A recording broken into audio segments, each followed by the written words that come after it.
Ya. Bismillahirrahmanirrahim. Innal hamdalillah wassalatu wassalamu ala man la nabiyya ba'dah.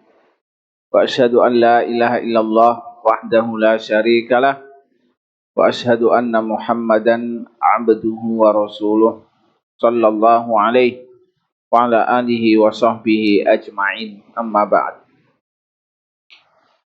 Kita membahas pembahasan yang ketiga, sebab munculnya hukum mahram, yaitu karena sebab sepersusuan. Maka dikatakan di sini dalam bab al-muharramat bir-radha. Ta'rifur radha, pengertian radha, yaitu pengertian menyusui. Ar-radha fil lughah ismun limasi saddi wa syurbi labanihi. Radha dalam segi bahasa itu artinya adalah menelan punting susu dan meminum air susunya. Wa fi istilahil fuqaha, adapun dalam istilah ahli fikih, ar-radha itu artinya adalah usulu labanil mar'ah ila jawfit tifli bil tiqami sadjil mar'ah wamtisasihi al-laban minhu au ma yaqumu maqamal irtida bi syurutin muayyanah, yaitu sampainya air susu seorang wanita ke dalam perut bayi dengan langsung menelan punting susunya dan meminum air susunya, atau sesuatu yang mewakili hukum radha dengan surut tertentu, yaitu dengan syarat tertentu seperti yang akan dijelaskan oleh penulis. Maka ini adalah pengertian apa? Ar-radha. Maka dikatakan sudah menyusui apabila air susu wanita tersebut sampai ke dalam perut si bayi.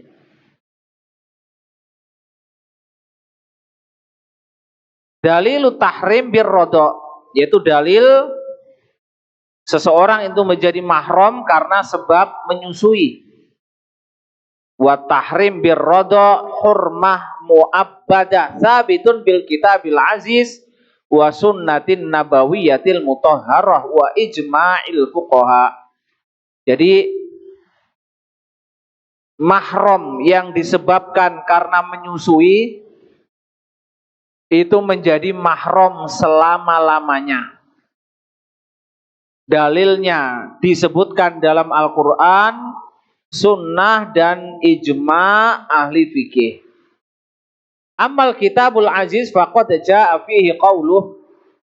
Adapun dalil dalam Al-Quran disebutkan dalam ayat hurrimat alaikum ummahatukum, diharamkan bagimu menikahi ibumu, sampai kepada ayat wa ummahatukumul lati arda'nakum, dan ibu-ibumu yang menyusuimu atau wanita-wanita yang menyusuimu, wa akhawatukum minar radha'ah, dan saudara-saudaramu sepersusuan. Maka ada kalimat wa ummahatukumul lati arda'nakum, dan ibu-ibumu yang menyusuimu. Padahal yang menyusui belum tentu ibu, tapi langsung disebut ibu. Ini isyarat yang sangat kuat bahwasannya wanita yang menyusui bayi, ya, walaupun bukan ibu kandungnya, itu sudah disebut sebagai ibu. Dan ibu itu menjadi apa? Menjadi haram atau mahram selama-lamanya. Maka fal ummahat wal akhwat minar radha'ah muharramat kal ummahat wal akhwat minan nasab. Maka wanita, saudara sepersusuan, ya, wanita yang menyusui, kemudian saudara sepersusuan itu menjadi mahram, seperti ibu dan saudara sekandung dari nasab. Atau dengan kata lain bahwasannya mahram yang disebabkan karena menyusui itu sama seperti mahram yang disebabkan nasab. Tidak ada bedanya. Nanti akan disebutkan dalam hadis Rasulullah Sallallahu Alaihi Wasallam yang menyebutkan apa? Yuharrimu minar radha' ma yuharrimu minan nasab. Jadi menyusui itu menjadikan mahram seperti nasab yang menjadikan mahram. Dan nasab yang menjadikan mahram itu menjadi apa? Mahram selama-lamanya. Wa qad ajma'al fuqaha ala tahrim birradha'. Para ulama fikih itu telah sepakat, telah ijma' bahwasannya menyusui itu menjadikan mahram. Walam yukhalif ahadun fi asli hadzal tahrim, dan tidak ada seorang pun yang menyelisihi dalam apa? Dalam dasar hukum mahramnya. Wa in ikhtalafu fi ba'di masailihi wa juz'iyyati. Walaupun mereka berbeda pendapat dalam sebagian pembahasan dan sebagian masalahnya. Kaum muslimin rahimani rahimakumullah.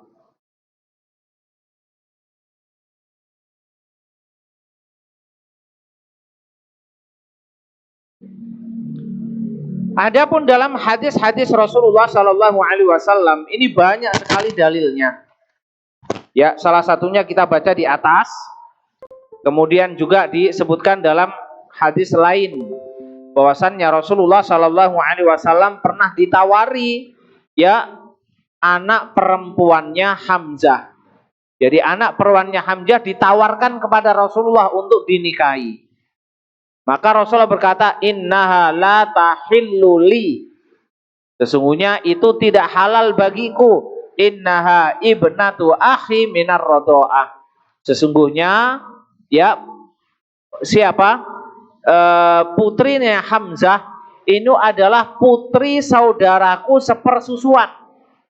Maka Hamzah ini selain pamannya, tapi juga saudara sepersusuan dengan Rasulullah Sallallahu Alaihi Wasallam.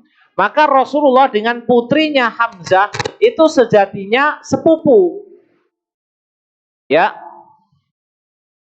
karena Hamzah itu pamannya Rasulullah. Maka anak paman itu sepupu dengan siapa? Dengan keponakan dari paman yang lain. Apabila dikatakan sepupu aslinya boleh, makanya ditawarkan kepada Rasulullah Shallallahu Alaihi Wasallam. Tapi Rasulullah mengatakan dia tidak halal bagiku karena itu adalah putri dari saudaraku sepersusuan, bukan lagi sepupu, tapi dikatakan apa? Saudara sepersusuan. Anak dari saudara sepersusuan berarti kedudukannya sama seperti Rasulullah dengan putrinya Hamzah, itu seperti keponakan. Dari segi nasab Rasulullah dengan Hamzah itu pamannya Rasulullah. Berarti Rasulullah itu keponakan Hamzah. Maka dari segi nasab putrinya Hamzah sepupu dengan Rasulullah, berarti boleh menikah. Akan tetapi karena Hamzah ini pernah menyusu dengan wanita yang sama menyusui Rasulullah, berarti Hamzah sekarang statusnya saudara sepersusuan. Kalau saudara sepersusuan berarti putrinya Hamzah itu seperti keponakan Rasulullah. Sebagaimana dalam nasab ya, seseorang tidak boleh menikahi keponakannya, tidak boleh menikahi saudara anak dari saudara kandungnya.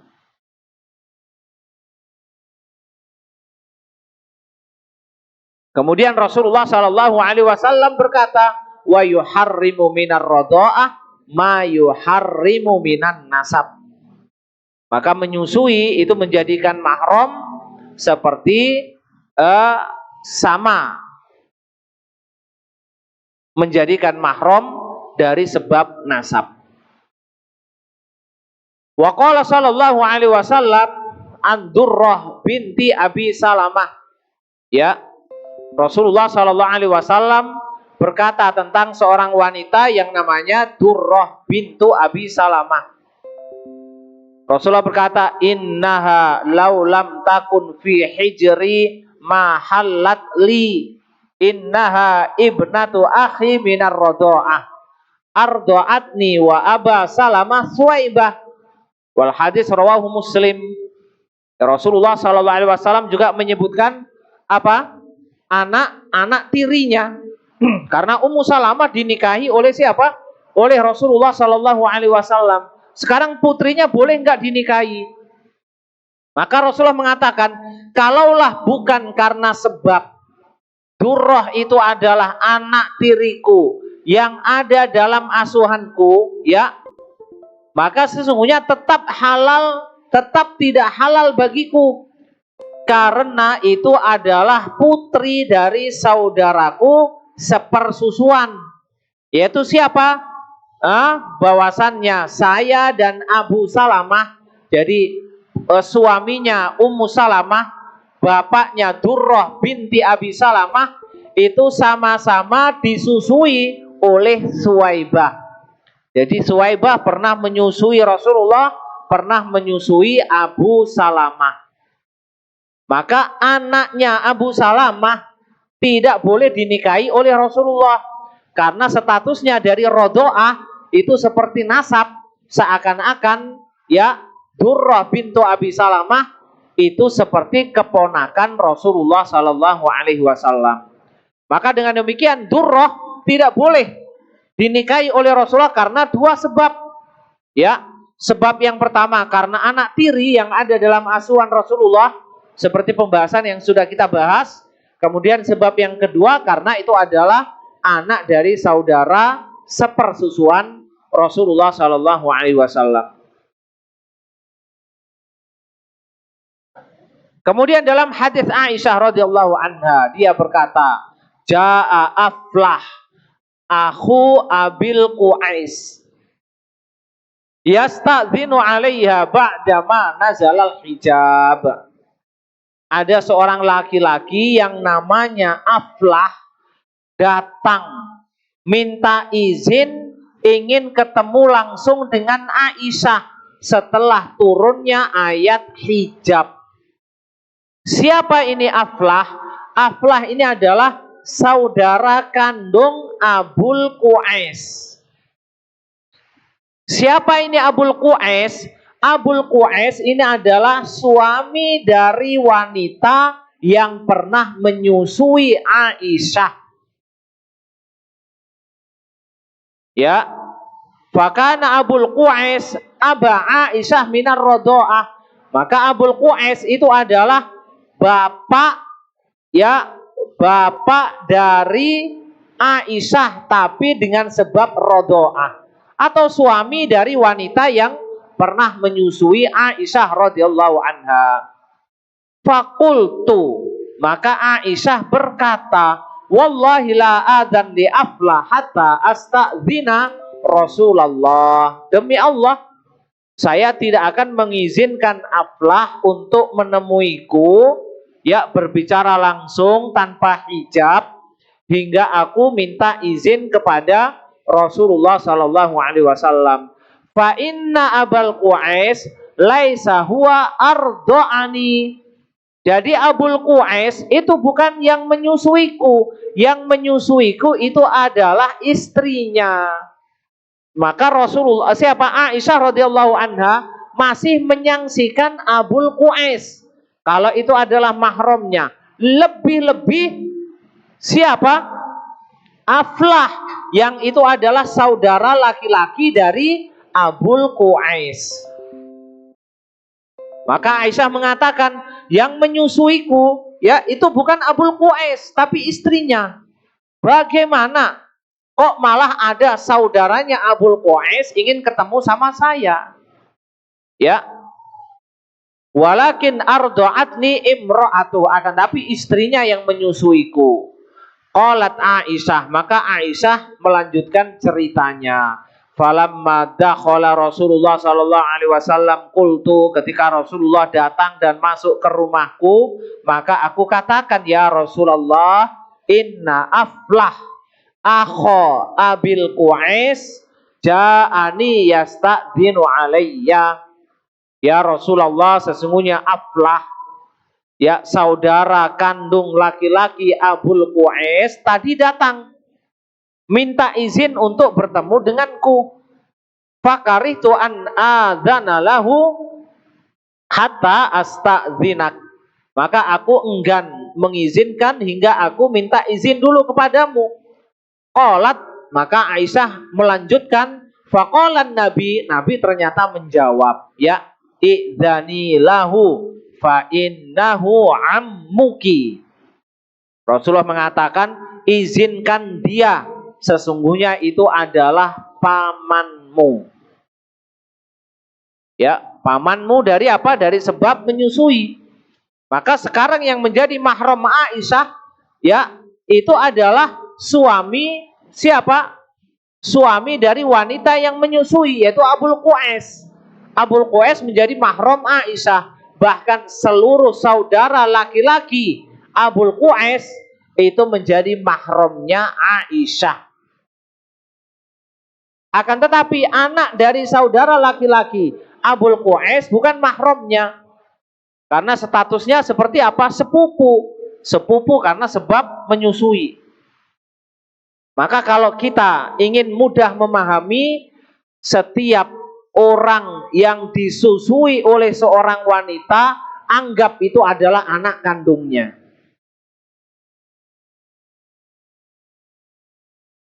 Maka siapa mahramnya? Persis seperti apa? Seperti mahram dari anak kandung wanita itu.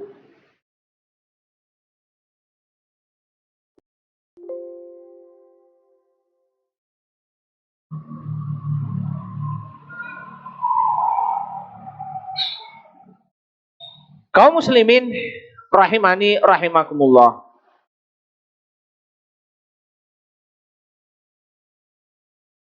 Kemudian pembahasan berikutnya, intisarul hurmah bainar rodi wal murdiah. Ya, tersebarnya hukum mahram antara anak yang disusui, ya, dan wanita yang menyusui. Maka disebutkan dalam kitab Al-Bada'i lil Imam Al-Kasani, ya, bahwasannya mahram karena sebab menyusui ini akan tersebar menjadi beberapa memberi beberapa cabang. Yang pertama al-murdiah, yaitu wanita yang menyusui. Ya, tahrum ala rodi, menjadi mahram bagi anak laki-laki yang dia susui. Li'annaha sharat umman lahu birradha'ah, karena wanita itu menjadi ibu sepersusuan atau ibu yang menyusui dia. Dan ini disebutkan dalam ayat di atas. Kemudian yang kedua, banatul murdiah, seluruh anak perempuan wanita yang menyusuinya itu menjadi mahram bagi dia.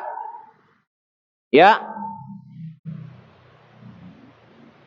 Sawa'un kunna min sahibil laban ay ar-rajul alladhi sababan fi idrari labaniha bisababi wat'iha laha au kunna min ghairi sahibil laban au min zaujin sabikin laha.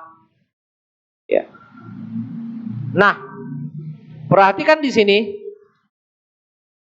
putri-putri dari wanita yang menyusui dia itu menjadi mahram, baik itu adalah anak wanita dari suami yang sekarang ataupun anak wanita itu dari suami sebelumnya. Ya, jadi tidak ada bedanya. Jadi misalnya seorang wanita menikah, kemudian punya anak 2. Kemudian cerai, menikah lagi dari suami yang kedua, punya anak 2. Nah, kemudian ada bayi yang disusui oleh wanita tersebut. Maka bayi laki-laki yang disusui itu menjadi mahram bagi 4 anak wanita itu.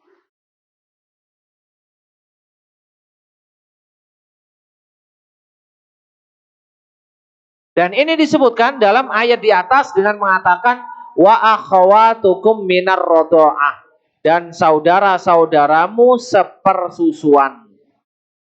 Tanpa apa? Tanpa disebutkan perincian. Berarti ini adalah bermakna mutlak. Saudara-saudaramu sepersusuan, siapapun artinya, siapapun yang menyusu kepada wanita itu maka menjadi mahram dia.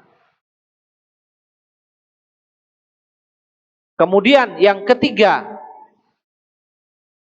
banatu banatil murdiah, ya, wa banatu abnaiha, ya, yaitu cucu dari wanita yang menyusui sampai ke bawah cicitnya. Itu haram bagi siapa? Haram bagi anak yang pernah disusui oleh wanita itu. Berarti apa? Keponakan, ya. Kemudian anak dari keponakan. Nah, itu semuanya adalah apa? Haram. Masuk dalam kategori mahram. Kemudian yang keempat, lau ardo'at imra'atun soghiraini min auladil ajanib soro akhawaini likaunihima min auladil murdiah birrodo'ah. Seandainya seorang wanita menyusui 2 bayi dari anak orang lain, maka kedua bayi itu menjadi apa? Saudara sepersusuan. Jadi tadi saudara sepersusuan dengan anak kandung wanita tersebut. Kemudian yang keempat ini adalah, ya, dia menjadi saudara sepersusuan dengan siapapun yang pernah disusui oleh wanita tersebut. Kemudian yang kelima, ummahatul murdiah, ya, yahrumna 'alar radi, yaitu ibu dari wanita yang pernah menyusui dia, itu juga menjadi mahram bagi anak yang pernah dia susui. Ya, kalau kita lihat dari segi nasab berarti seperti apa? Seperti nenek. Ya. Sebagaimana nenek itu adalah mahram bagi cucunya, demikian juga nenek itu menjadi mahram bagi anak yang pernah disusui oleh seorang wanita tersebut.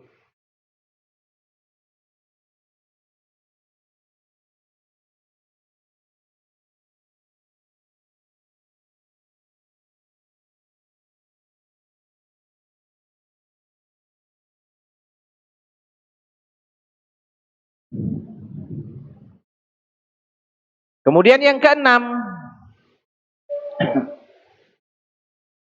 wa abaul murdiah yu'tabaruna ajdadur radi minar rodo'ah.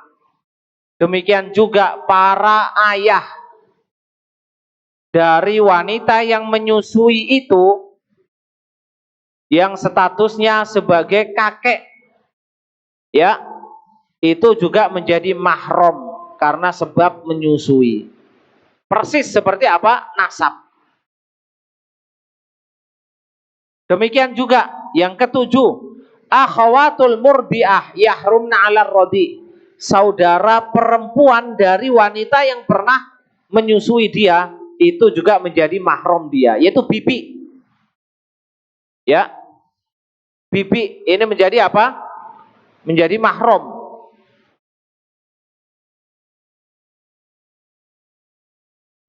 Baik. Kemudian yang kedelapan, wa tahrum al murdiah ala abna'ir radi wa abna'ihi wa in safalu kama fin nasab.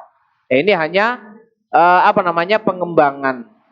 Demikian juga wanita yang pernah disusui itu haram, tidak boleh dinikahi oleh anak laki-laki dari wanita yang menyusuinya. Karena dihukumi apa? Saudara sepersusuan. Kalau ingin mudah seperti yang saya sebutkan, sudah tempatkan anak yang disusui ini persis seperti anak kandungnya.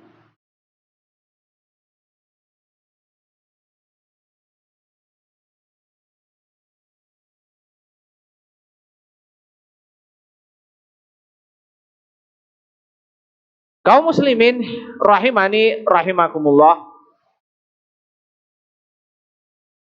Dalam kitab Al-Mughni, ya, Ibnu Qudamah disebutkan dengan ungkapan di antara kaidah dalam masalah ini, disebutkan labanul fahl yuharrim. Labanul fahl yuharrim. Jadi susu dari laki-laki itu menjadikan mahram. Apa maksudnya?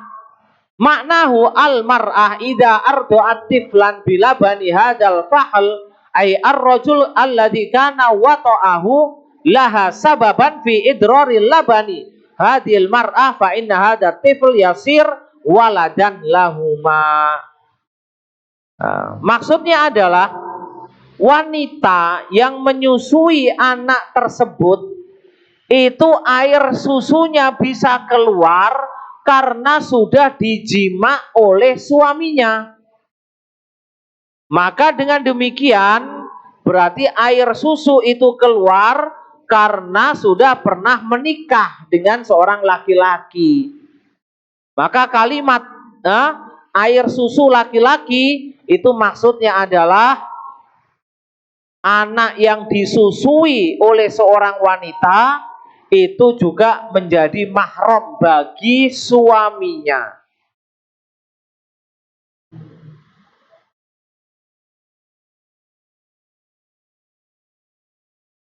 Maka dikatakan warrajul ay zaujul mar'ah yasiru aban lahu. Maka laki-laki yang statusnya menjadi suami wanita itu menjadi apa? menjadi ayah sepersusuannya. Dan ini yang disebutkan dalam kisah Abul Qais dalam riwayat Aisyah radhiyallahu anha. Jadi dia mengatakan yang menyusuiku itu adalah istrinya, bukan Abul Qais. Kenapa juga pamannya ini, ya saudaranya Abul Qais, kenapa saudaranya Abul Qais juga merasa kalau dia itu menjadi mahram saya? Ternyata ini dibenarkan oleh Rasulullah Sallallahu Alaihi Wasallam. Ya, bahwasannya Rasulullah menyebutkan dengan kalimat ya idani lahu, ya fa innahu ammuki, izinkan dia bertemu denganmu karena itu adalah pamanmu. Padahal bukan Aflah yang menyusui Aisyah, bukan juga istrinya Aflah yang menyusui Aisyah.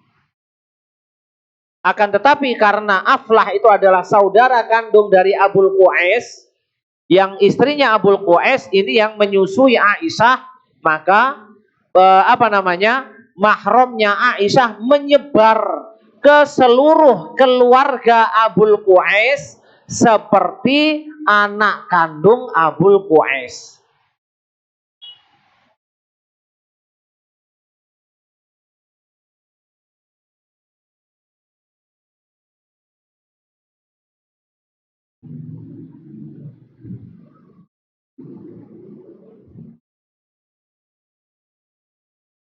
Kaum muslimin rahimani rahimakumullah.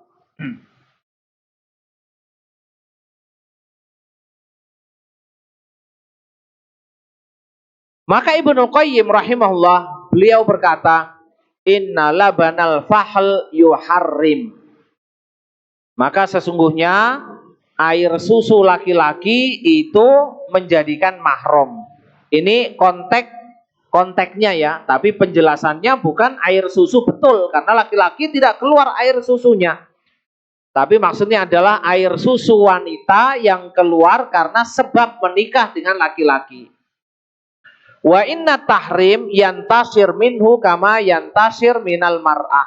Maka mahramnya itu akan menyebar seperti menyebar pada wanita tersebut. Hadza huwal haq alladzi la yajuz ayyuqala bi ghairi. Inilah pendapat yang benar, tidak boleh mengambil pendapat yang lain.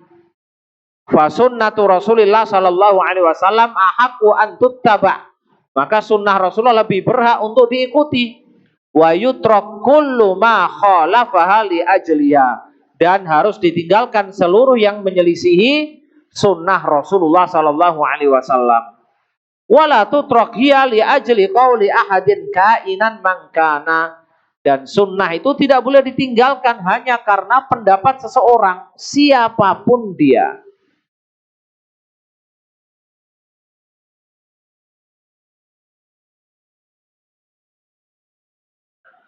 Kemudian di sini beliau memberikan sebuah catatan, ya.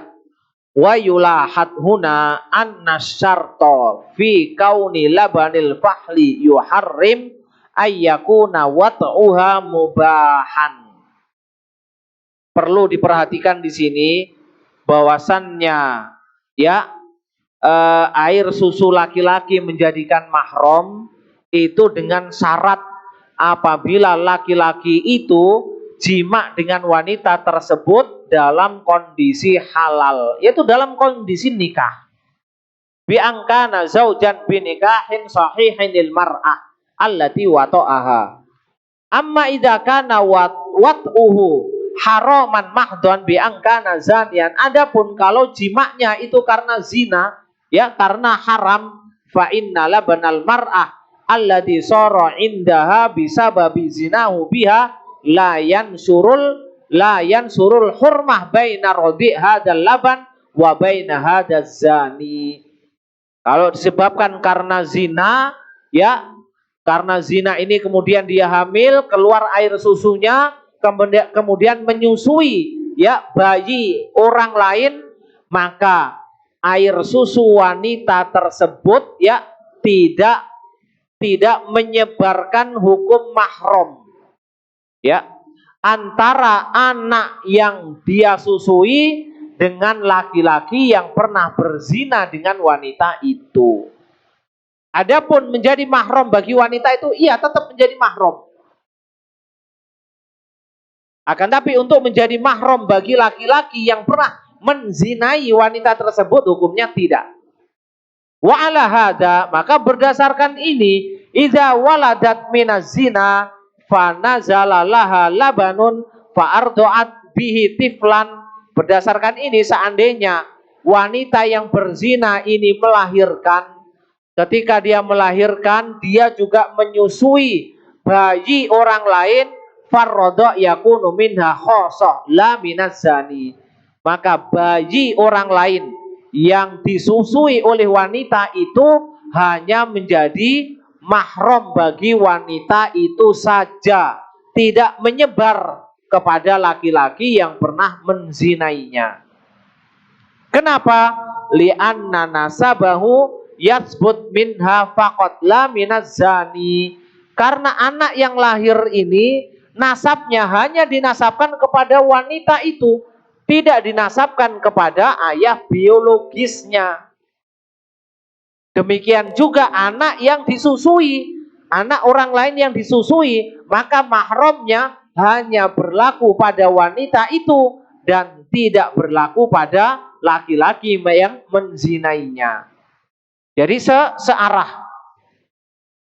Maka wanita yang hamil di luar nikah kemudian melahirkan, anak ini dinasabkan kepada siapa? Kepada wanita ini. Maka nasabnya tidak sampai kepada laki-laki yang berbuat zina. Nasabnya hanya dinasabkan kepada wanita itu. Demikian juga dalam masalah apa? Dalam masalah menyusui. Apabila wanita ini menyusui bayi orang lain, ya, maka mahramnya hanya berlaku pada wanita itu saja. Dan anak dari wanita itu, termasuk ibu dari wanita itu, ayah dari wanita itu, adapun ya ayah biologisnya tidak menjadi mahram dari anak yang pernah disusui oleh ibunya.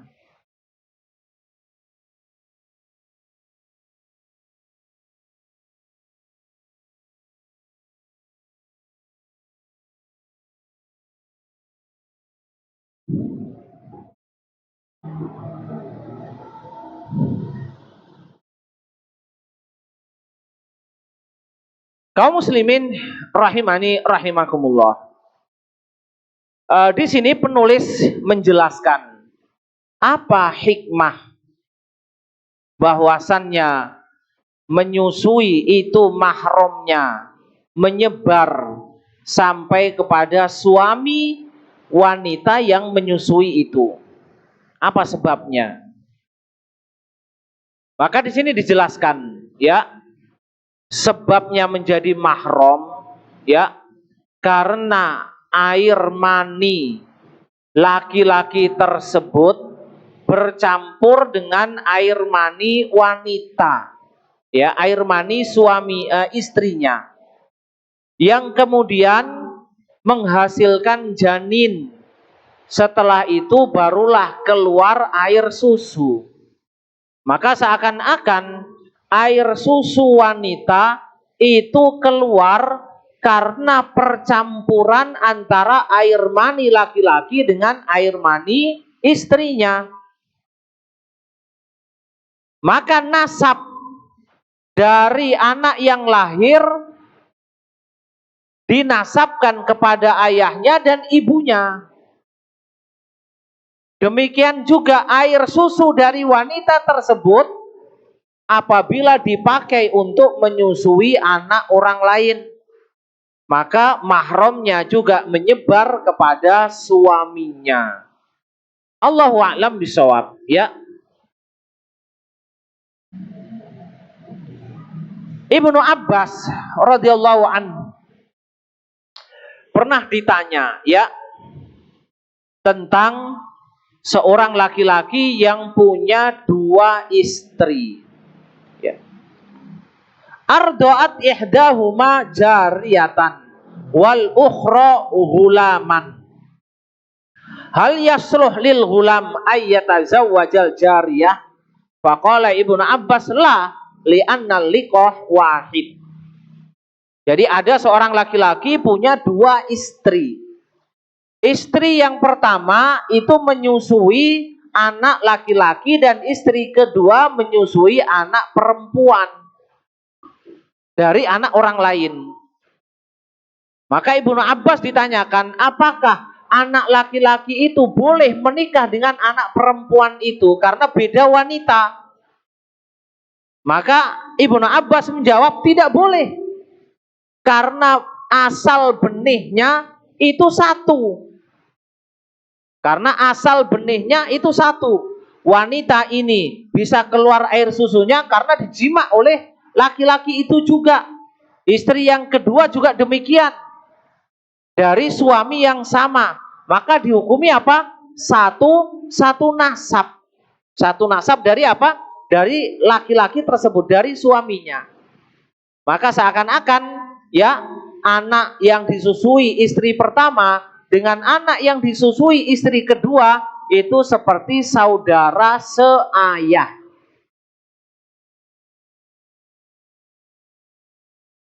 Maka dengan jawaban ini Ibnu Abbas menjelaskan ya tentang hukum menyebarnya mahram karena sebab menyusui. Dia menjelaskan sebabnya menjadi mahram karena apa? Karena sumber dari mahramnya itu satu, benihnya dari satu orang.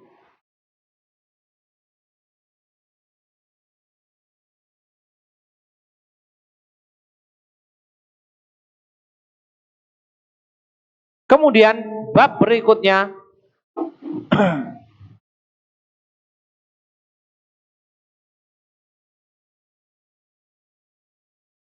batas menyebarnya mahram kepada kerabat.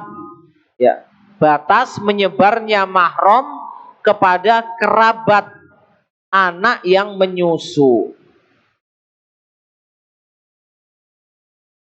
Perhatikan di sini beliau menyebutkan bahwasannya mahram itu menyebar kepada orang yang menyusu, kepada anaknya dan sampai kepada cucunya. Nah, tadi kita bahas mahram bagi anak yang menyusui ini dari nasab wanita yang menyusui. Maka anak dari wanita itu suaminya, kemudian cucunya, ya, ibunya, kakeknya, semuanya menjadi mahram bagi anak yang menyusu ini. Sekarang dibalik. Wanita tersebut dan suaminya, ya, batas mahramnya kepada anak yang pernah disusui itu sampai mana batasnya? Maka yang pertama yang akan menjadi mahram bagi ibu dan suami yang pernah menyusui anak ini, yaitu pertama kepada anak itu dan seluruh keturunannya. Maka anak yang disusui itu menjadi mahram. Kalau dia menikah, anak dia juga menjadi mahram. Maka dikatakan seperti apa? Seperti nenek, seperti kakek. Maka anggap anak yang disusui ini seperti anak kandung. Maka cucunya nanti juga menjadi mahram bagi kakeknya, bagi neneknya. Wala tantasir hurmatur radha ila man fi darajatihi. Akan tetapi mahram itu tidak menyebar kepada saudara-saudara kandung dari anak yang pernah dia susui, yaitu yang sederajat dalam nasabnya. Contohnya seperti ini. Zaid ini menyusu kepada Fatimah. Sedangkan Zaid ini punya banyak saudara. Ada Salman, ada Sulaiman.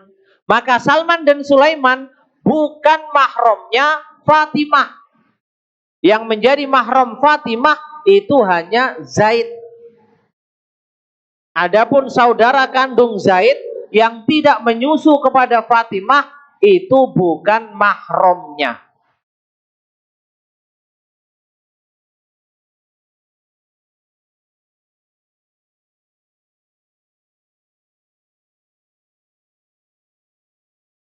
Demikian juga mahramnya tidak menyebar kepada paman-pamannya. Nah, atau dengan kata lain yang paling mudah ya, paman-paman dari Zaid itu bukan mahram bagi Fatimah. Jadi saudara laki-lakinya saja tidak menjadi mahram, maka lebih utama paman-pamannya Zaid juga bukan mahram. Bahkan ayahnya Zaid, ibunya Zaid bukan mahram dari keluarga Fatimah. Yang paling mudah ya, nasabnya mahramnya hanya sebatas kepada Zaid dan anak keturunan Zaid.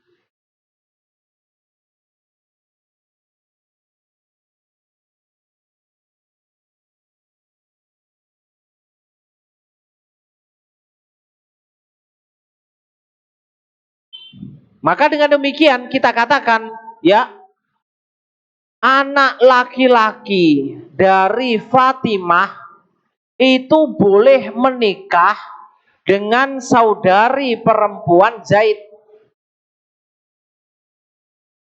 Jadi kalau Fatimah punya anak laki-laki dan Zaid ini punya saudari kandung perempuan, maka boleh dinikahkan. Karena mahram hanya sebatas pada Zaid dengan wanita dan anak-anaknya.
Kemudian bab yang kedua yaitu tentang hukum menyusui. Kapan dihukumi mahram?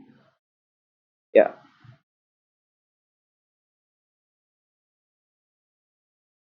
Hukum menyusui dihukumi mahram dengan dua syarat.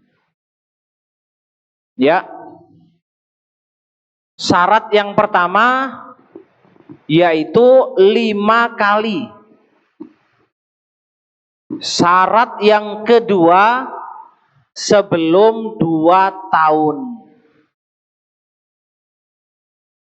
Rasulullah Shallallahu Alaihi Wasallam berkata, la tuharrimur rod'atu war rod'atan wal massatu wal massotan. Ya, wa kana qoblal fitom. Atau disebutkan dalam riwayat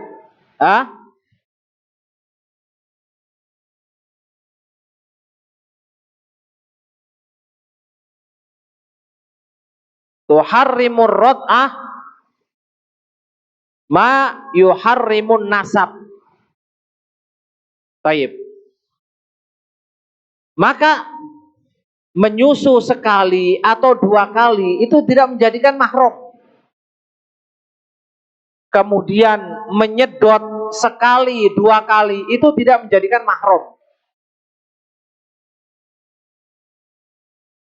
Kemudian Rasulullah SAW menyebutkan tentang menyusu yang menjadikan mahram. dengan apa? Ma fatakal am'a wa kana qoblal fitom. Yaitu menyusu yang menjadi mahram itu ketika menyusu yang mengenyangkan. Menyusu yang menjadikan air susu itu menjadi daging. Dan itu di masa sebelum disapih. Berarti sebelum apa? Sebelum 2 tahun. Maka ini syarat untuk dikatakan menjadi mahram. Kaum muslimin rahimani rahimakumullah.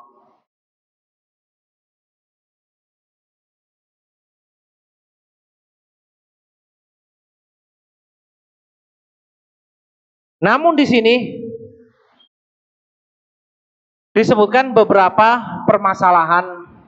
Kita baca secara ringkas. Yang pertama, untuk menjadi mahram ini ada beberapa syarat. Syarat yang pertama adalah sumber air susu itu berasal dari wanita.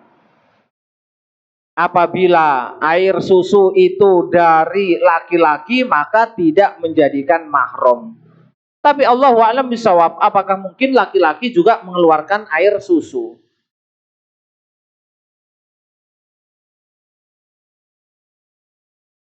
Kemudian yang kedua, air susu al-khunsa itu tidak menjadikan mahram.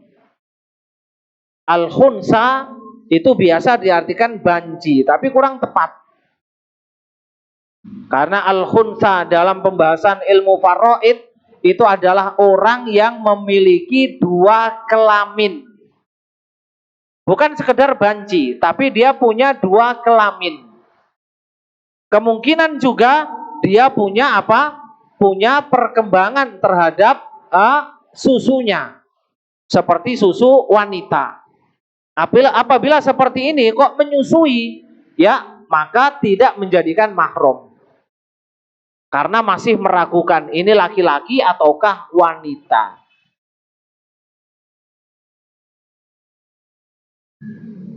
Walaupun dalam mazhab Maliki disebutkan pendapat yang zahir bahwasannya air susu al-khunsa al-muskil itu juga menjadikan mahram.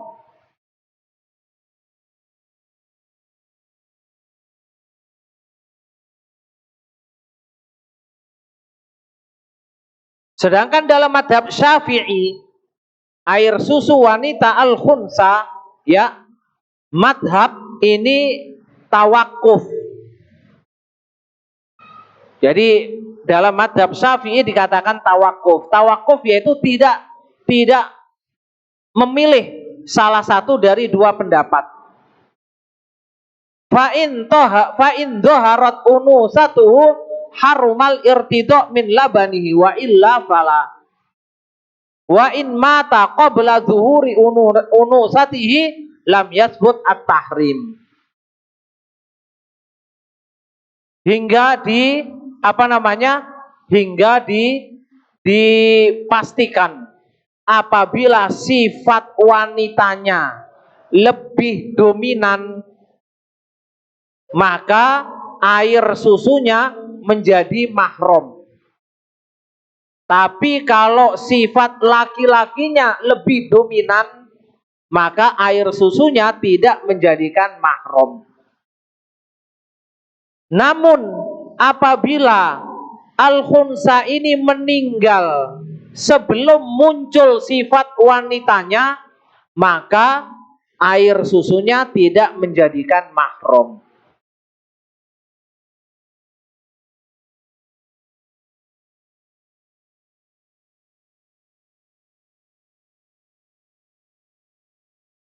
Dalam mazhab Hanafi, ya, disebutkan bahwasannya air susu wanita khunsa itu tidak menjadikan mahram kecuali kalau ada persaksian para wanita bahwasannya air susu yang keluarnya seperti ini tidak akan keluar kecuali dari wanita, maka air susunya menjadi mahram. Jadi ada persaksian dari para wanita. Ya, laki-laki walaupun mungkin keluar air susunya, mungkin tidak akan bisa deras. Tapi ternyata al-khunsa ini ketika menyusui bayi, airnya deras sekali. Maka persaksian para wanita mengatakan, air susu yang keluar seperti ini tidak mungkin keluar kecuali dari wanita. Maka dalam mazhab Hanafi dikatakan apa? Ini menjadikan mahram. Allahu a'lam bishawab. Walaupun dalam ilmu faraid untuk memastikan orang ini laki-laki atau wanita itu dengan mengetahui apa? Mengetahui mana yang lebih banyak fungsinya dari dua kemaluannya. Misalnya kalau dia kencingnya ya lebih banyak dari kemaluan laki-laki, maka dihukumi laki-laki. Tapi kalau ternyata ya keluar air mani ketika mimpi basah dari kemaluan perempuannya, berarti dihukumi perempuan. Ya ini kalau memungkinkan untuk ditarjih. Tapi kalau tidak memungkinkan ditarjih bagaimana? Ya, semuanya berfungsi seperti laki-laki dan perempuan. Dalam kondisi semacam ini dikatakan al-khunsa, hingga sholatnya dia juga tidak boleh ada dalam barisan laki-laki, juga tidak boleh ada dalam barisan wanita.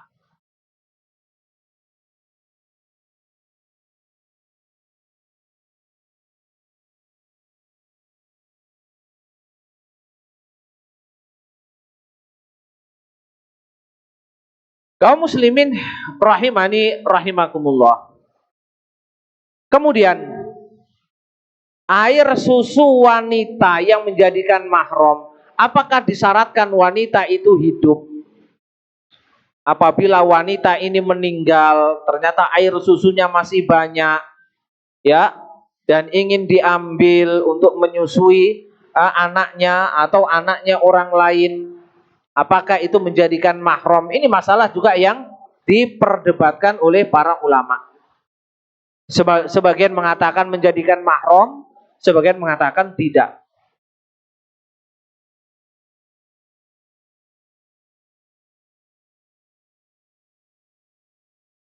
Sedangkan pendapat yang mengatakan menjadi mahram, ya, baik itu ketika hidup dan ketika mati, ini adalah pendapatnya mazhab Hambali, Hanafi, Maliki, Zahiri. Ya. Sedangkan yang mengatakan tidak menjadi mahram, ini adalah dalam mazhab Syafi'i.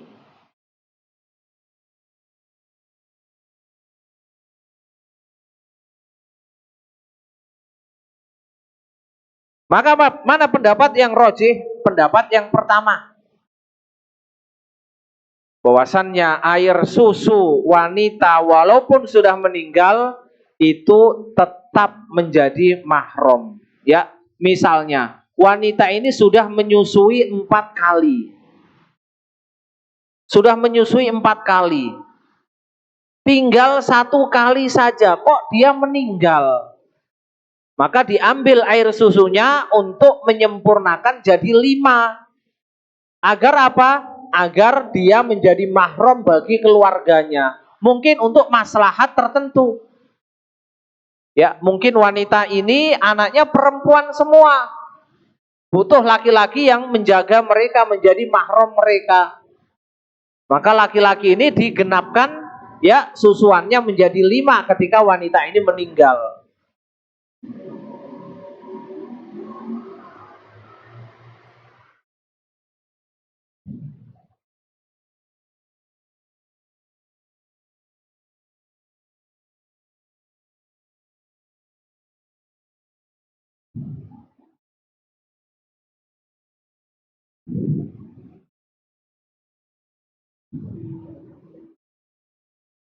Kemudian pembahasan berikutnya, apakah wanita yang menyusui itu adalah wanita yang disyaratkan umur tertentu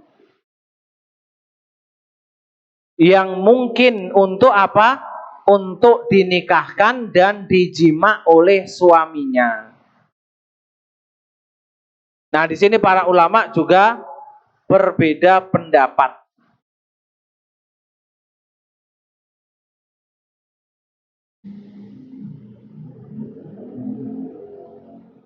Bahkan dalam madhab, ya, dalam madhab Hambali, dalam madhab Syafi'i, dalam madhab Hanafi, tidak disyaratkan bagi wanita itu harus punya suami untuk menyusui kemudian menjadi mahramnya.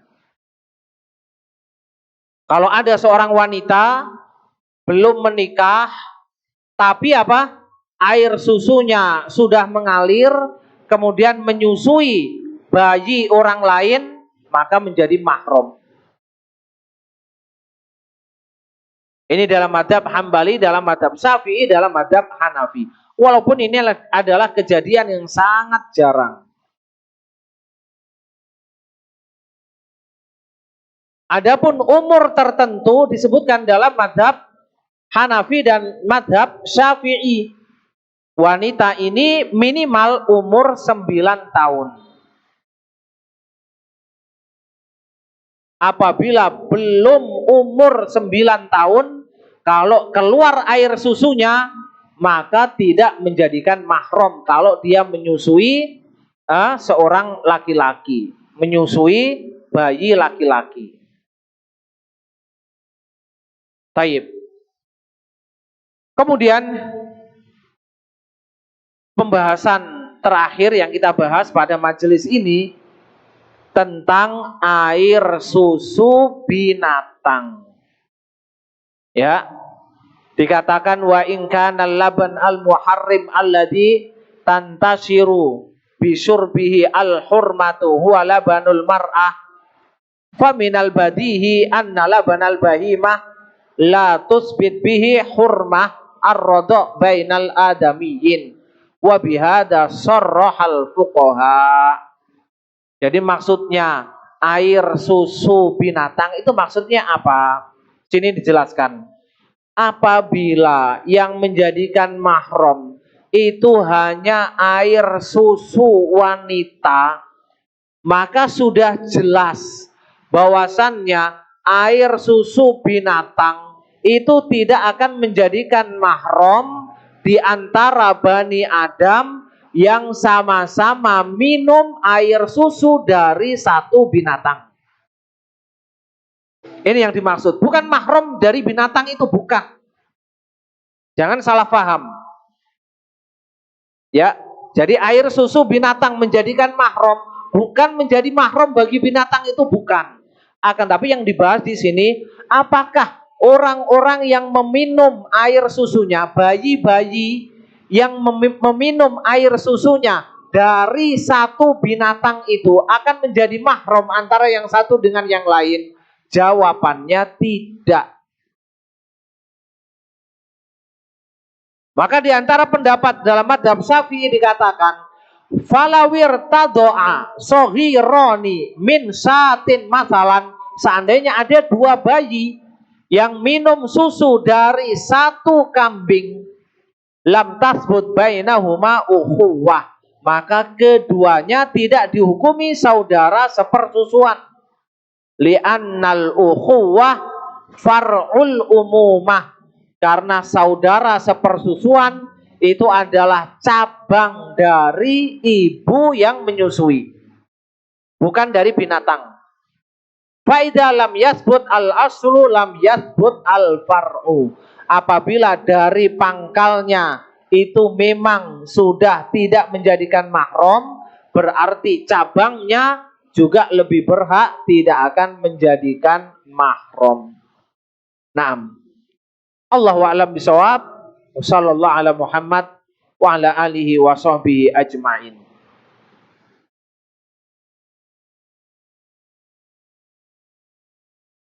Ya, mungkin ada pertanyaan, dipersilahkan. Ya.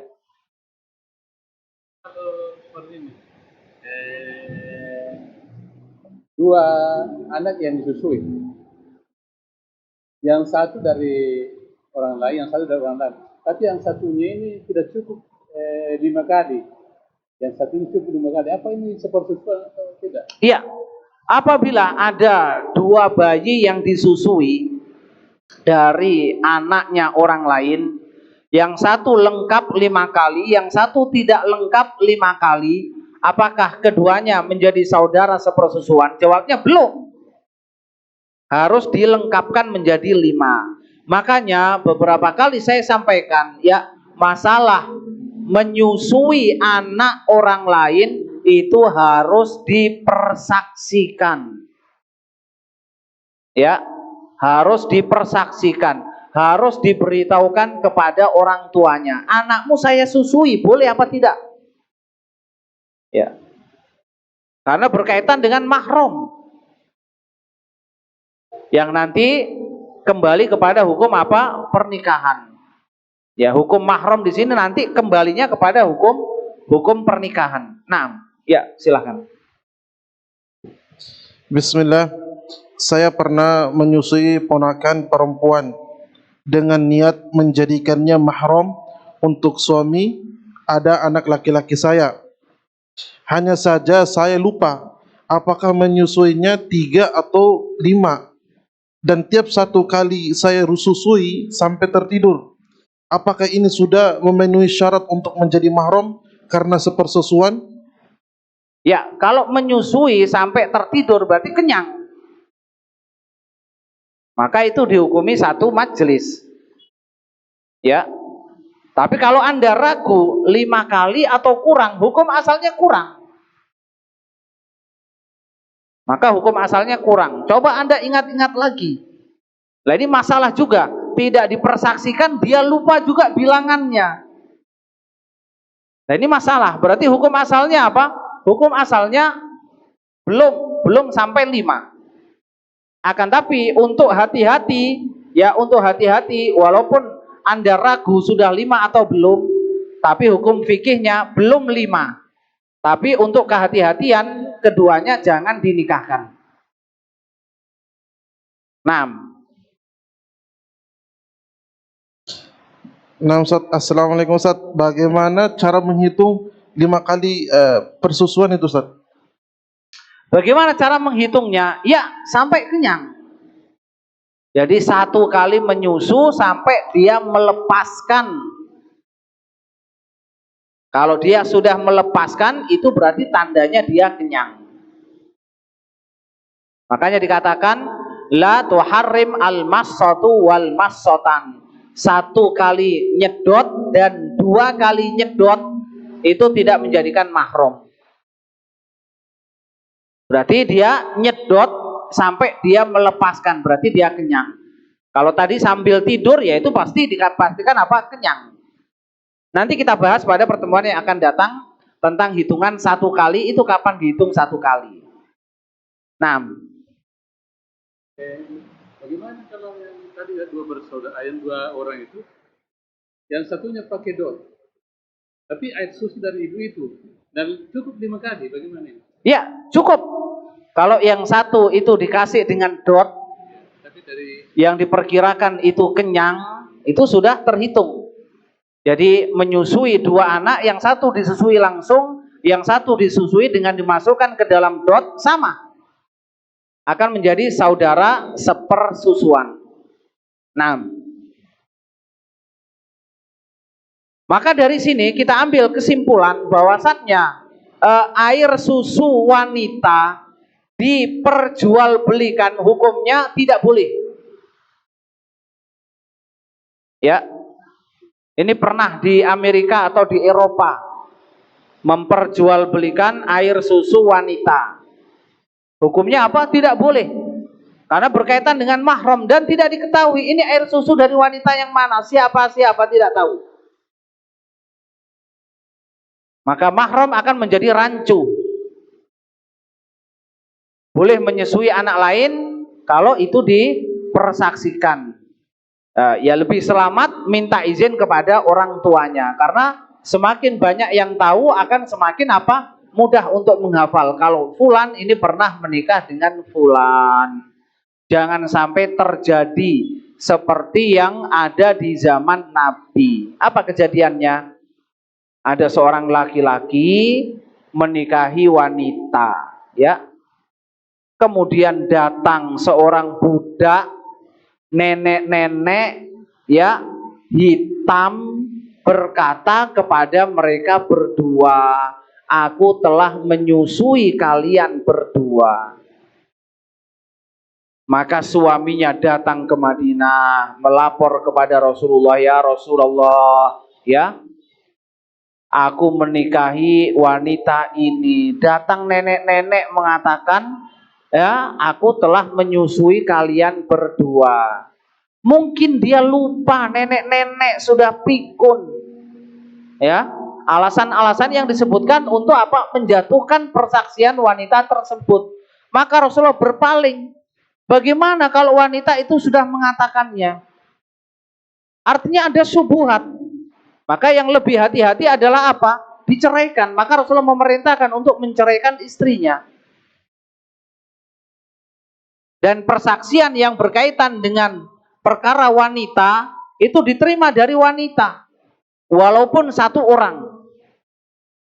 Padahal hukum asalnya persaksian itu harus dua laki-laki, satu laki-laki atau dua wanita. Tapi yang memang khusus berkaitan dengan wanita, yang hanya diketahui oleh wanita, seperti menyusui semacam ini, sangat apa? Sangat rentan. Maka diterima dalam hukum agama sebagai bentuk kehati-hatian dalam menjaga apa? Menjaga nasab. Allahu a'lam bishawab. Wassallallahu ala Muhammad wa ala alihi wa sahbihi ajma'in.